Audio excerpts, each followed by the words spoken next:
मैंने जिंदगी से पूछा तू इतना कठिन क्यों है, तो जिंदगी ने हंसकर जवाब दिया कि लोग आसान चीज़ों का कद्र नहीं करते।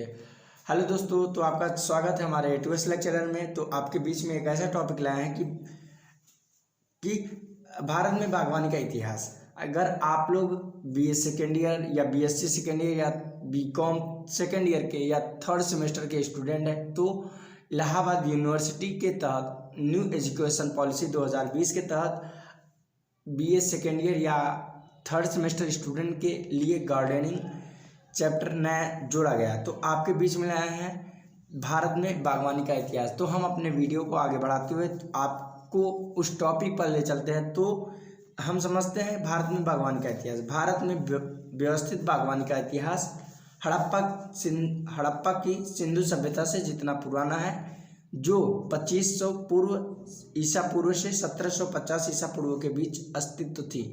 यानी जब हमारे भारत में सिंधु घाटी सभ्यता का विकास हुआ था, तब उस समय भी बागवानी का विकास बहुत तेजी से हो रहा था। इस अवधि के दौरान लोग सुनियोजित आवासों में रह रहे थे।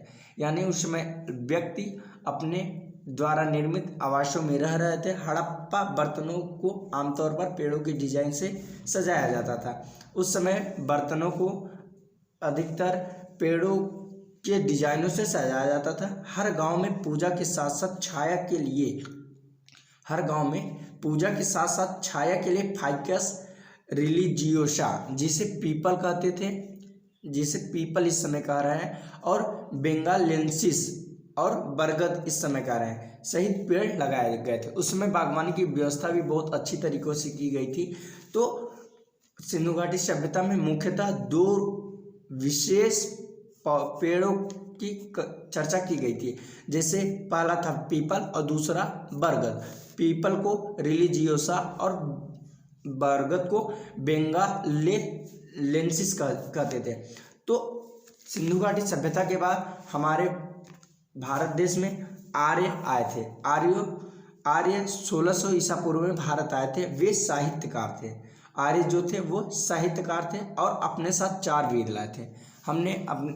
हमारे प्राचीन ग्रंथों में 4 वेद महत्वपूर्ण हैं। उन्होंने चारों वेदों में जैसे ऋग्वेद, सामवेद, यजुर्वेद और अथर्ववेद की रचना की थी। उन्होंने फूलों के पौधे, झीलों, पहाड़ों, जंगलों आदि की बहुत सराहना की थी। उन्होंने अपने ग्रंथों में जैसे चारों वेदों में उन्होंने अपने उस फूलों, पौधे, झीलों, पहाड़ों की सराहना बहुत सुव्यवस्थित ढंग से की थी। और अपने बच्चों के नाम कमल, चंपा, बेला, चमेली आदि के फूलों के नाम पर रखा। उस समय बागवानी की विस्तृत विवरण वाल्मीकि द्वारा आर्य जब आए थे, उस समय फूलों और बागवानी का विवरण जो था महर्षि वाल्मीकि द्वारा लिखित रामायण में प्रस्तुत किया गया है। अयोध्या शहर को चौड़ी सड़कें, बड़े घरों, बड़े पैमाने पर सजाए गए मंदिरों और उद्यानों के रूप में वर्णित किया गया है। महर्षि वाल्मीकि द्वारा जो लिखित थी रामायण, उसमें अयोध्या की सड़कों और बड़े घरों और बड़े पैमाने पर सजाए गए मंदिरों और उद्यानों के रूप में वर्णित किया गया था। किसमें? रामायण में। और इन बगीचों में फलों के पेड़ और फूलों के पौधे लगाए गए थे और इनमें कमल पक्षियों से भरी झीलें थी। सीता जी ने अनेक पेड़ों का अवलोकन किया। ऐसा ही एक पेड़ हमारा क्या था? अशोक। जब रावण सीता जी को हरण करके अपने साथ लंका लेकर गया था, तो वहाँ पर सीता जी को अशोक वाटिका में रखा गया था और माता सीता जी अशोक पेड़ के नीचे ही उस समय बैठी थी। और आर्य के समय में महत्वपूर्ण पेड़ हमारा क्या था? अशोक था। तो आपके बीच में फिर एक और महाकाव्य महाभारत, जो व्यास द्वारा रचित था, उन्होंने बागों के बारे में विशेष उल्लेख किया है। महाभारत युग के दौरान फूलों के पौधे के आनंद उद्यान लगाए गए थे। महाभारत युग में फूलों के दौरान आनंद उद्यान, ये जो हमारा आनंद उद्यान था, वो लगाए गए थे। इस युग का प्रसिद्ध वृक्ष क्या था? कदम। महाभारत युग में प्रसिद्ध वृक्ष क्या था? हमारा कदम्ब था, जो भगवान कृष्ण से जुड़ा हुआ था। यानी जो हमारा कदम्ब का वृक्ष था महाभारत युग में, उस समय भगवान श्री कृष्ण से वो कदम्ब का वृक्ष जुड़ा हुआ था। तो और कुमार संभव में अशोक, कल्पवृक्ष, शिरीषफूल, बुटिया, मोनोस्पर्मा, परिजातम, कमल और लिली जैसे पेड़ों व पुष्पों का उल्लेख किया गया है। यानी जो हमारे ये कुमार संभव है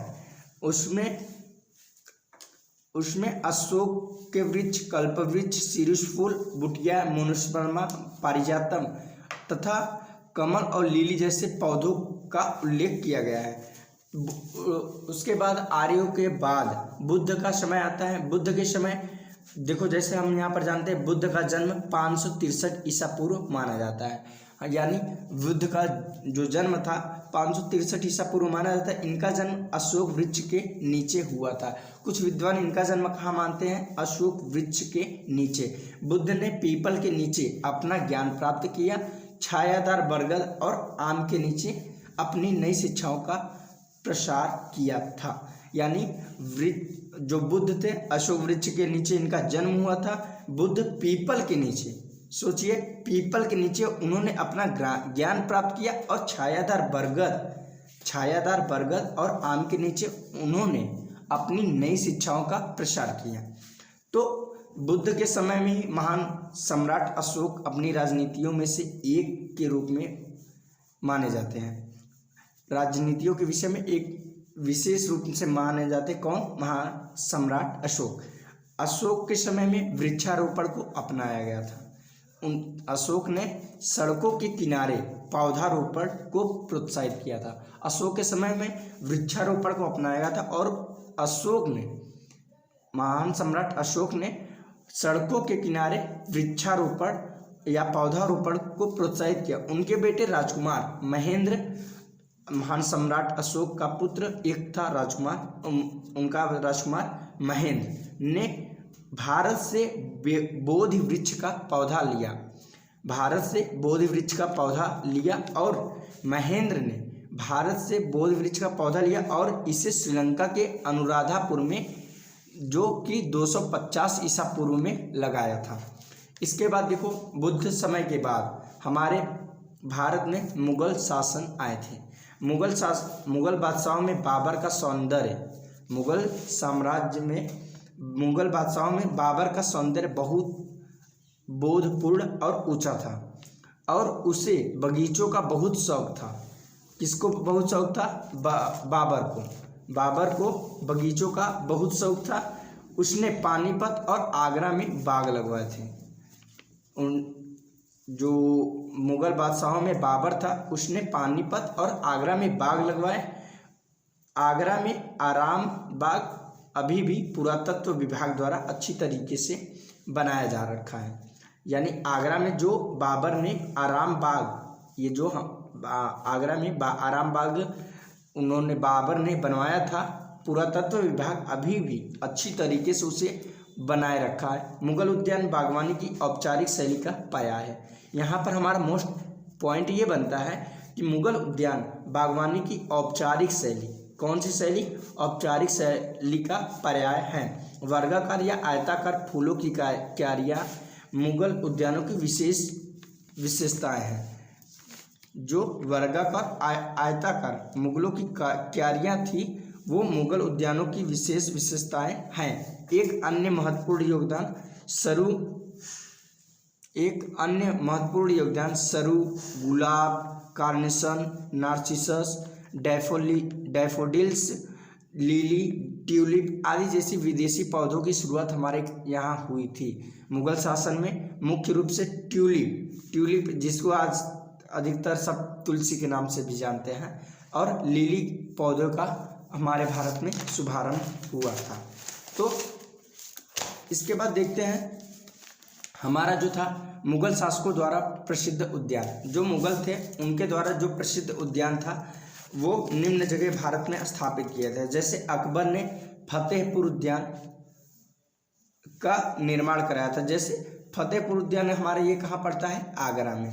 और अकबर द्वारा ही रचित एक था मकबरा उद्यान जो कि सिकंदरा में बनाया गया था। जहांगीर शालीमार, अभलबल, वीरनाग की प्रसिद्ध उद्यानों की निर्माण कराया। इत्माद उल दौला जो कि आगरा में है, दिलकुशा गार्डन जो कि लाहौर में है, इसको किसने निर्माण कराया था? जहांगीर ने। शाहजहां ने भी कुछ प्रसिद्ध उद्यान शाहजहां के भी हैं, जैसे शालीमार लाहौर, ताजमहल, लाल किला आगरा में स्थित है, लाल किला जो दिल्ली में स्थित है। ये इन लोग मुगल साम्राज्य की एक प्रसिद्ध उद्यानों में से एक था। एक मुगल साम्राज्य का मुगल शासक द्वारा फतेह खान के द्वारा भी पिंजौर उद्यान जो कि पिंजौर में स्थित है, इनका भी वर्णन मुगल शासकों में किया गया था और इनके द्वारा प्रसिद्ध उद्यान ये क्या था? हमारा पिंजौर उद्यान। तो अंग्रेज, इसके बाद देखो मुगल के बाद हमारे यहाँ कौन है? अंग्रेज। अंग्रेज में बागवानी, अंग्रेज भी बागवानी के बहुत शौकीन थे और उन्होंने भी बागवानी का विशेष रूप से निर्माण कराया था। जैसे हम यहाँ पर देखते हैं, ब्रिटिश युग के दौरान अंग्रेजों और भारतीय राजाओं द्वारा बागवानी में बहुत अधिक गतिविधि की जाती है। ब्रिटिश काल के दौरान जड़ी बूटी के बॉर्डर और लॉन बनाने की तेजी आई थी। बागवानी को 3 तरीकों से सुधारने के लिए केंद्रित प्रयास शुरू किए गए। अर्थात अंग्रेज के समय में जो बागवानी को सुधारने के लिए उन्होंने 3 तरीके का रूल्स अपनाया था। जैसे पहला था इंग्लैंड व अन्य देशों से विदेशी पौधों का परिचय। वहाँ पर उनका 3 प्रयास क्या था? इंग्लैंड व अन्य देशों से विदेशी पौधों का परिचय। दूसरा था रॉयल कृषि बागवानी समितियों और वनस्पति उद्यानों की स्थापना। इनका दूसरा काम था कि रॉयल कृषि बागवानी समितियों और वनस्पति उद्यानों की स्थापना। तीसरा था विभिन्न क्षेत्रों का स्थानीय वनस्पतियों का संकलन। इसके बाद अंग्रेजों द्वारा इनके समय में देखिए कुछ नए नए पौधे, हमारे विदेशी पौधे हमारे कहाँ पर आए? हमारे भारत में आए थे। जैसे फ्लॉक्स, बरबेना, लार्कस्पुर, डहलिया, पैंसी, स्टर, एंटी रहीनम आदि जैसे फूलों की वार्षिक पेश किए गए। देश के विभिन्न भागों में वनस्पति उद्यान स्थापित किए गए, यानी अंग्रेजों द्वारा देश के विभिन्न भागों में वनस्पति उद्यान स्थापित किए थे। जैसे पहला था हमारा रॉयल्स एग्री हॉर्टिकल्चर सोसाइटी। हाँ, उनके द्वारा पहला जो निर्मित उद्यान बागवानी का उद्यान था Royals Agri Horticulture Society Garden, जो कि कहाँ पर स्थित है? कलकत्ता में। दूसरा इनके द्वारा निर्मित उद्यान रॉयल्स बॉटनिकल गार्डन जो कि दार्जिलिंग में स्थित है। तीसरा था नेशनल बॉटनिकल गार्डन जो कि लखनऊ में स्थित है। लाल बाग का बॉटनिकल गार्डन जो कि बेंगलोर में स्थित है। गवर्नमेंट बॉटनिकल गार्डन ऊटी में स्थित है। और छठा नंबर था इनका बायटर्स पार्क जो कि कोडाइक नाल में स्थित है। इन वनस्पति उद्यानों में कई मूल्यवान पौधों की सामग्री लगाई गई थी, जैसे और पौधों को वनस्पति रूप से लेबल किया गया था। इनके समय में पौधों का लेबल किया गया था। इसके बाद देखिए अंग्रेजों के बाद जो था हमारा अपना युग स्टार्ट हुआ था, यानी भारत जब स्वतंत्र हो गया था उसके बाद में बागवानी की स्थिति क्या थी उसके बारे में इसमें बताया गया है। स्वतंत्रता के बाद के युग में सजावटी बागवानी के क्षेत्र में महत्वपूर्ण परिवर्तन हुए। सभी महत्वपूर्ण मोर्चों पर उपलब्धियां हासिल की गई। समग्र पर्यावरण में सुधार के लिए सचेत योजना, वाणिज्यिक फूलों की खेती और सजावटी बागवानी के शिक्षण अनुसंधान, सक्रिय और निष्क्रिय मनोरंजन सुविधाएं प्रदान करने में और पर्यावरण में सुधार के लिए विभिन्न शहरों में कई उद्यान बनाए गए हैं। यानी जब हमारा मतलब स्वतंत्रता प्राप्ति के बाद भारतीयों में आया तो उसमें महत्वपूर्ण रूप से सजावटी बागवानी को प्रोत्साहित किया गया। और ये हमारा सजावटी जो बागवानी था उस समय वो उद्यान मतलब सजावटी उद्यान वो मुद्रा के रूप में धीरे धीरे परिवर्तित और व्यापार, जो फूलों की खेती थी वो व्यापार के रूप में परिवर्तित हो गई। यहाँ पर देखिए जो महत्वपूर्ण उद्यान था बुद्ध जयंती पार्क चंडीगढ़ में जो स्थित है और रोज गार्डन चंडीगढ़। और इसके बाद हम देखते हैं ये उद्यान अपने लेआउट में पारंपरिक मुगल उद्यानों से अलग है। यानी ये जो हमारा स्वतंत्रता के बाद जो उद्यान थे ये अपने लेआउट में पारंपरिक मुगल उद्यानों से अलग हैं। एक सामान्य नियम के रूप में सार्वजनिक और निजी भवनों का भूनिर्माण नियोजन का एक अभिन्न अंग बन गया है। शहरी पुरातत्व और पर्यटन विकास संबंधित राज्य अपने विभाग जागरूक योजना और शोषण द्वारा कुल पर्यावरण में सुधार करने में सक्रिय रूप से शामिल है। इसके बाद सजावटी और भूनिर्माण का दायरा, यहाँ पर हम देखेंगे इसको कुछ मूल पॉइंट्स में देखते हैं। बागवानी जो पहले दिनों में केवल एक कला और विज्ञान थी, वह एक विशाल उद्योग के रूप में उभरी है। जैसा कि हमने पहले ही बताया कि जो सजावटी उद्यान था, सजावटी बागवानी थी, वो एक अब भारत में क्या हो गया है, विशाल उद्योग के रूप में उभर गई है। दूसरा हमारे यहाँ पर पॉइंट क्या बनता है, पर्यावरण में सुधार और संरक्षण में बागवानी के महत्व और आवश्यकताओं को अब दृढ़ता से महसूस किया जा रहा है। यानी जो पर्यावरण में सुधार और संरक्षण में बागवानी के महत्व को अब धीरे धीरे हमको क्या दृढ़ता से महसूस किया जा रहा है। भूनिर्माण और बागवानी की अवधारणा अब इस समय हमारे देश में क्या हो रही है, तेजी से बढ़ रही है। तीसरा हमारे यहाँ पर पॉइंट क्या बनता है, सजावटी बागवानी और भूनिर्माण एक बहुआयामी उद्योग के रूप में विस्तारित हो गया है, जिसमें सजावटी पौधे का प्रचार और पालन, भूनिर्माण, बढ़ते मीडिया, बर्तनों, अन्य सामानों का उत्पादन आदि जैसी गतिविधियां इसमें शामिल की गई है और साथ ही पर्यावरण को बेहतर बनाने वाली गतिविधियों का बढ़ावा देती है। जी दोस्तों, आजकल सजावटी उद्यान, सजावटी बागवानी को एक विशाल उद्योग के रूप में देखा जा रहा है और यहाँ पर हमारे जो बागवानी का टॉपिक है वो समाप्त होता है। यानी भारत में जो बागवानी का इतिहास था, यहाँ पर ये टॉपिक हमारा क्या होता है, पूर्णतः समाप्त होता है। इसके बाद और भी टॉपिक गार्डनिंग पर बनाए जाएंगे, अभी जो कि अगले वीडियो में हम आप शेयर करेंगे। जी हाँ दोस्तों, अगर ये वीडियो आपको अगर अच्छी लगी हो, अगर आप सेकेंड ईयर में हो तो अपने सेकेंड ईयर यानी चाहे बीए सेकेंड ईयर हो, चाहे बीएससी सेकेंड ईयर हो, चाहे बीकॉम सेकेंड ईयर के स्टूडेंट हो, तो आप इस वीडियो को उन तक जरूर शेयर करें और तब तक हम आपके लिए गार्डनिंग पर एक अगला टॉपिक तैयार कर रहे हैं और जिसको जल्द से जल्द आपके बीच उपलब्ध कराएंगे। धन्यवाद। जय हिंद, जय भारत।